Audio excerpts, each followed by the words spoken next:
उत्तर प्रदेश में स्थानीय निकाय चुनावों में ओबीसी आरक्षण को हाईकोर्ट ने रद्द कर दिया। हाईकोर्ट ने इस आदेश में क्या कहा, किस वक्त का जिक्र किया कि कब कोर्ट ने फैसला दिया था और उसके बाद उस वक्त और उसके बाद कौन कौन सी सरकारें रहीं जिन्होंने इसका पालन नहीं किया। अब योगी सरकार के पास कौन कौन से रास्ते हैं और क्या ये चुनाव ओबीसी आरक्षण लागू होने के बाद ही होंगे। जो ट्रिपल टेस्ट फॉर्मूले का जिक्र किया हाई कोर्ट ने वो क्या है और ये किस तरह से और कब से शुरू हुआ, ये सब कुछ आज आपको इस वीडियो में बताऊंगी।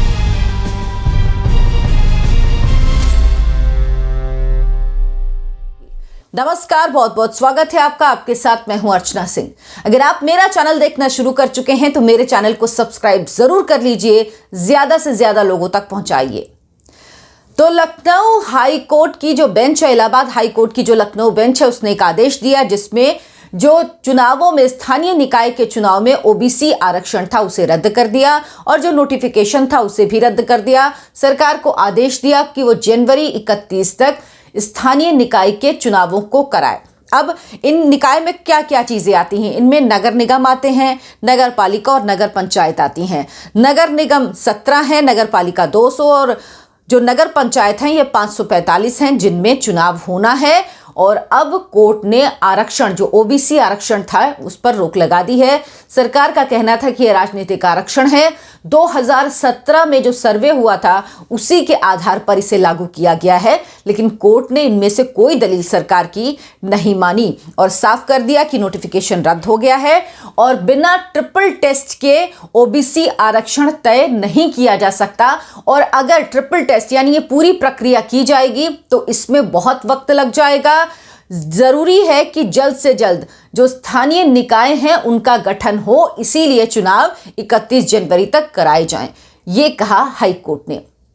अब सरकार के पास क्या विकल्प हैं?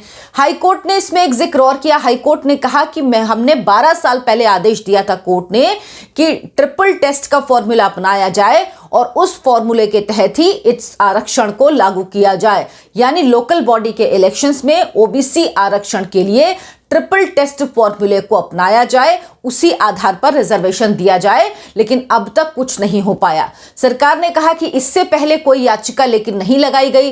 कोर्ट का कहना था कि अगर कोई ऑब्जेक्शन नहीं आएगा तो क्या आप मनमानी करते रहेंगे। लेकिन यह समझिए कि जब 12 साल पहले यह आदेश आया उस वक्त किसकी सरकार थी? उस वक्त उत्तर प्रदेश में मायावती, बहुजन समाज पार्टी की सरकार थी। मायावती मुख्यमंत्री थी 2007 से 2012 तक। फिर 2012 से लेकर 2017 तक समाजवादी पार्टी की सरकार थी, अखिलेश यादव मुख्यमंत्री थे। लेकिन इन दोनों के कार्यकाल में, यानी जिनके कार्यकाल में फैसला आया और उसके बाद अखिलेश यादव के कार्यकाल में भी 5 साल के ये लागू नहीं हुआ। योगी सरकार का भी 2017 से 2022 तक का 5 साल का कार्यकाल निकल गया, यानी तीनों सरकार रही, बहुजन समाज पार्टी की, समाजवादी पार्टी की और बीजेपी की।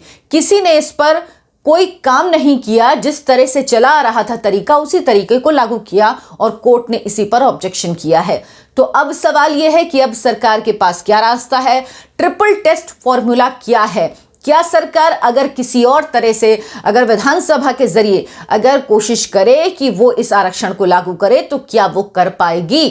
क्योंकि योगी सरकार ने साफ कर दिया है कि वो जब तक आरक्षण लागू नहीं होगा तब तक स्थानीय निकाय के चुनाव नहीं कराएगा। हालांकि पहले भी ये कहा जा रहा था कि जनवरी में अगर ये चुनाव नहीं हुए, जो कि कोर्ट में मामला चल रहा था, तो उसके बाद अप्रैल मई में, यानी बोर्ड के एग्जाम्स के बाद ही ये चुनाव होंगे। तो क्या अब ये माना जाए कि उत्तर प्रदेश में जो स्थानीय निकाय के चुनाव हैं वो अप्रैल मई में होंगे, उसके पहले होने का सवाल नहीं। तो योगी सरकार अगर ये कह रही है कि हम बिना आरक्षण के चुनाव नहीं कराएंगे तो इसके पीछे क्या वजह है और कौन कौन से ऑप्शन बचे हैं अभी सरकार के पास?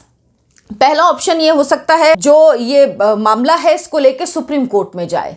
सुप्रीम कोर्ट में जाए, सुप्रीम कोर्ट के सामने अपना पक्ष रखे, सुप्रीम कोर्ट में बताए कि उसे क्या करना है। और लेकिन इसमें उम्मीद बहुत कम है कि सरकार को सफलता मिल पाएगी सुप्रीम कोर्ट से। क्यों? इसकी वजह भी ये ट्रिपल टेस्ट फॉर्मूला है। आपको आगे बताऊंगी, याद रखिएगा ट्रिपल टेस्ट फॉर्मूला भी क्या है और क्यों मैं ये कह रही हूं कि सुप्रीम कोर्ट में अगर सरकार जाएगी तो सरकार को सफलता मिले। ये लगभग अभी तक के जो जितने उदाहरण हैं उनसे नहीं लगता। कौन सा उदाहरण है, क्यों कह रही हूं, क्या आधार है, ये आपको बताऊंगी। सरकार अध्यादेश ला सकती है, लेकिन अगर अध्यादेश लाई तो भी सफलता मिलने के चांसेस नहीं है। सफलता मिलेगी, सरकार अध्यादेश के जरिए चुनाव करा पाएगी, ये मुश्किल है। रिजर्वेशन दे पाएगी ओबीसी को, ये लगभग नामुमकिन लग रहा है। तीसरी बात कि वही चीज जो अदालत ने कही कि ट्रिपल टेस्ट फॉर्मूला उसको लागू करे, आयोग का गठन करे और आयोग उसके बाद ये तय करे कि ट्रिपल टेस्ट फॉर्मूले में कितना और किस तरह से दिया जाना चाहिए इन लोगों को, ओबीसी को आरक्षण, जो कोर्ट ने कहा है। अब ट्रिपल टेस्ट फॉर्मूला क्या होता है? ट्रिपल टेस्ट फॉर्मूले के लिए सबसे पहले सरकार को एक आयोग गठित करना होता है। ये आयोग लोकल बॉडी इलेक्शन में ओबीसी जो अदर बैकवर्ड कास्ट हैं उनकी आर्थिक और शैक्षणिक, यानी उनका जो इकोनॉमिकल स्टेटस है और जो उनकी एजुकेशनल स्टेटस है उसमें पिछड़ेपन की स्थिति क्या है, उसका नेचर क्या है और उसका इम्पैक्ट क्या है, यानी उसकी प्रकृति क्या है और उसका प्रभाव क्या है, इसका पूरा डेटा इकट्ठा करेगा। ये जो आयोग होगा ये डेटा इकट्ठा करेगा शैक्षणिक और जो इकोनॉमिक आर्थिक जो पिछड़ापन है उसकी क्या स्थिति है, उसकी क्या प्रकृति है, कितना प्रभाव है उसका, ये डेटा वो इकट्ठा करेगा। राज्य सरकार इस डेटा के आधार पर लोकल बॉडी चुनाव में रेशियो के आधार पर, यानी जितना ये डेटा आएगा उसके अनुपातिक हिसाब से उसके बाद ये आरक्षण लागू करेगी। लेकिन उसके बावजूद भी ध्यान रखना होगा सरकार को कि SC ST की जो कैप है, 50% की आरक्षण की कैप है, उसको मिला के ये 50% के पार नहीं जाना चाहिए। यानी जितना भी सरकार आरक्षण देगी वो 50% की कैप के अंदर ही होना चाहिए, उसके बाहर नहीं जाना चाहिए। तो ये हुआ ट्रिपल टेस्ट फॉर्मूला। और मैं ये क्यों कह रही हूं कि अगर सरकार सुप्रीम कोर्ट गई तो भी मुश्किल होगी, अगर सरकार अध्यादेश लाई तो भी मुश्किल होगी।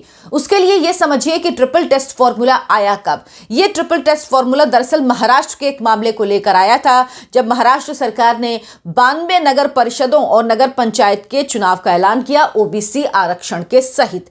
एक निश्चित प्रक्रिया अपनाई और ओबीसी आरक्षण के तहत अनाउंसमेंट किया चुनाव का। हाई कोर्ट में इसके खिलाफ कई याचिकाएं लगी। हाई कोर्ट ने निकाय चुनाव में ओबीसी आरक्षण को रद्द कर दिया और सभी सीटों को कहा कि इनको सामान्य सीटों के तौर पर ही माना जाएगा और सामान्य सीटों के तौर पर ही इनमें उम्मीदवार उतारे जाएंगे। हाई कोर्ट ने यह कहा। इसके बाद महाराष्ट्र सरकार इस पर अध्यादेश ले आई। इसीलिए मैंने कहा कि अगर योगी सरकार अध्यादेश लाएगी तो भी वो कामयाब हो पाई, ये बहुत मुश्किल है। महाराष्ट्र सरकार अध्यादेश ले आई लेकिन कोर्ट ने इसे नहीं माना और उसके बाद सरकार को ट्रिपल टेस्ट फॉर्मूला फॉलो करना पड़ा। उस आधार पर सरकार ने तय किया कि पिछड़ापन का ओबीसी में कितने प्रतिशत पिछड़ापन है, क्या स्थिति है, क्या प्रकृति है, क्या प्रभाव है, और उसके बाद ही ये स्थानीय निकाय के चुनाव हो पाए। इस ट्रिपल टेस्ट फॉर्मूला जो ये आयोग बना था उसने ट्रिपल टेस्ट फॉर्मूला की जो सिफारिश हुई उसके आधार पर ही ओबीसी का चुनाव हो पाया। इसीलिए मैंने कहा कि अगर सरकार अध्यादेश लाती है तो भी, और ये सुप्रीम कोर्ट का ही आदेश है, सुप्रीम कोर्ट ने अध्यादेश को नहीं माना था और कहा था कि जब तक ट्रिपल टेस्ट फॉर्मूले के जरिए आंकलन नहीं होता, आंकड़े इकट्ठा नहीं किए जाते, तब तक ये मान्य नहीं होगा। तो इसीलिए ये दोनों सूरत भी योगी सरकार के लिए मुफीद नहीं लग रही है। तो अब एक ही रास्ता बचा है और चुनाव का समय वैसे भी कहा जा रहा है कि आगे बढ़ सकता है। हालांकि ज्यादातर निकाय का या तो वक्त खत्म हो चुका है जो लोकल बॉडी है, या खत्म हो रहा है। इसीलिए कोर्ट ने कहा कि जल्द से जल्द जनवरी में 31 जनवरी तक चुनाव कराए जाएं। लेकिन चुनाव इतनी जल्दी होंगे इसके हालात लग नहीं रहे। ये साफ है कि ट्रिपल टेस्ट फॉर्मूला अपना के योगी सरकार चुनाव कराएगी, क्योंकि यही एक रास्ता है जिस रास्ते से अगर सरकार जाएगी, हालांकि इसमें समय लगेगा। कोर्ट ने भी इसी बात का जिक्र किया कि आप आयोग बनाएंगे, फिर वो डेटा इकट्ठा करेगा, तो इन सब में वक्त लगेगा। लेकिन योगी सरकार जल्दी तेजी से काम करती है, स्पीड में काम होता है। केंद्र सरकार और योगी सरकार के काम की गति तेज है, तो भी इसमें वक्त लगेगा। और ये मानिए कि अब अप्रैल में से पहले उत्तर प्रदेश में लोकल बॉडी इलेक्शन नहीं होंगे और इसी फॉर्मूले के तहत उत्तर प्रदेश में आरक्षण दिया जाएगा, तभी कोर्ट से राहत मिल पाएगी। क्योंकि कोई भी और अगर तरीका अपनाया तो फिर मामला कोर्ट में जाएगा और एक बार फिर से फजीहत होगी और वापस से यही फॉर्मूला अपनाना पड़ेगा। लेकिन जो लोग समाजवादी पार्टी और बहुजन समाज पार्टी जो अब कह रही हैं कि योगी आदित्यनाथ ने ठीक से पक्ष नहीं रखा, सरकार ने अपना पक्ष नहीं रखा, सरकार ने कोर्ट में पिछड़ों की बात नहीं कही, तो उनको यह बताना चाहिए कि जब 12 साल पहले कोर्ट का आदेश आया था तो उनकी जब सरकारें थी तो उन्होंने क्यों फॉलो नहीं किया ट्रिपल टेस्ट फॉर्मूला। क्योंकि अगर तब ये तरीका अपना लिया जाता और इस तरीके से अगर आरक्षण देने की शुरुआत हो जाती तो आज ये स्थिति नहीं आती। लेकिन ये ध्यान रखिए, फैक्ट्स अलग होते हैं, जो तथ्य होते हैं वो अलग होते हैं और राजनीति अलग होती है। राजनीति आज के हिसाब से चलती है, वो आज कितना फायदा मिल रहा है उस हिसाब से किया जाती है। हमारी सरकार ने क्या किया इसके बारे में कोई बात नहीं करता और कोई भी बात नहीं करता इस बारे में कि जब हम सरकार में थे तो हमने क्या किया। लेकिन अगर दूसरी सरकार पे ब्लेम लगाना है, आरोप लगाना है, तो तुरंत वो काम राजनीतिक पार्टियां करती हैं। इसीलिए ये मानिए कि ये राजनीति होती रहेगी, लेकिन जल्द से जल्द इसमें कार्रवाई होगी, योगी सरकार इसमें कार्रवाई करेगी और नतीजा नजर आएगा। लेकिन चुनाव अब टल गए हैं, चुनावों में अब वक्त लगेगा। नगर निकाय के चुनाव में, लोकल बॉडीज के चुनाव में अभी वक्त लगेगा। तो अगर आपको मेरा वीडियो पसंद आया हो तो लाइक करें, शेयर करें और मेरे चैनल को सब्सक्राइब जरूर कर लें। नमस्कार।